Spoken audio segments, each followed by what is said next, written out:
Точно 3 години од како без консултација со никого СДСМ и ДУИ во собранието си го изгласаа францускиот предлог. Сега лидерот на социјалдемократите вели дека тој бил најдоброто нешто, иако најголем број од македонските граѓани беа и се против таквото решение. Во моменти додека бара политичка средба за постигнување на надпартиски консензус од сите политички партии, Венко Филипче вели дека мораме да го прифатиме она што го договорија Димитар Ковачевски и Бујар Османи со своите бугарски колеги.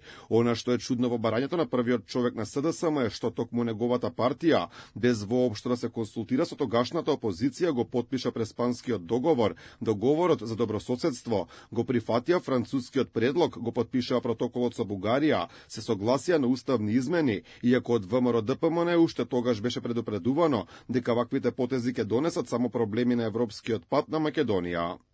Конечно ништо да не се случува. Еве, ние имаме еден конкретен предлог, се вика француски предлог.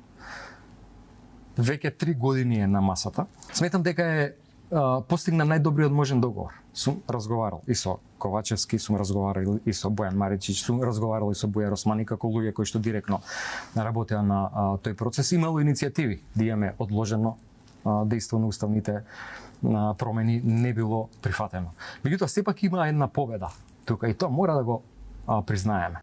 Барањето на СДСМ за консензус, сега кога се во опозиција, изгледа невозможно, бидејќи тие остануваат цврсти на својот став дека уставните измени треба да се изгласаат веднаш, додека власта со цел да нема нови бугарски уцени на европскиот пат бара имплементација со одложено дејство. Доказ дека ваквото барање на владата е логично и што Бугарија во Европскиот парламент само докаже дека уставните измени и малцинските права на неколку стотини бугари во Македонија не им се најважни, туку важно им е целосното негирање на македонскиот јазик и идентитет и воопшто постоењето на македонската нација, плюс доказ за тоа беше и бурната дебата на бугарските и грчките европарламентарци, кои само покажаа кои се нивните цели. Денеска јас ќе говорам како македонка, бидејќи сум горда македонка, вистинска, не лажна како резидентите во Скопје.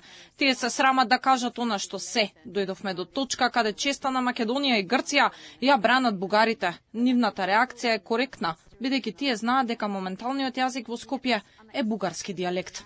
Македонија во моментов е блокирана на европскиот пат поради бугарското вето кое доаѓа по договорите кои со источниот сосед ги постигна претходната власт пред точно 3 години на 16 јули 2022 година со 68 гласа за. Тогашната владина гарнитура си го изгласа францускиот предлог, а само еден ден подоцна во Софија беше потпишан билатералниот протокол од страна на поранешниот министер за надворешни работи Бујар Османи и неговата бугарска колешка Теодора Генчовска.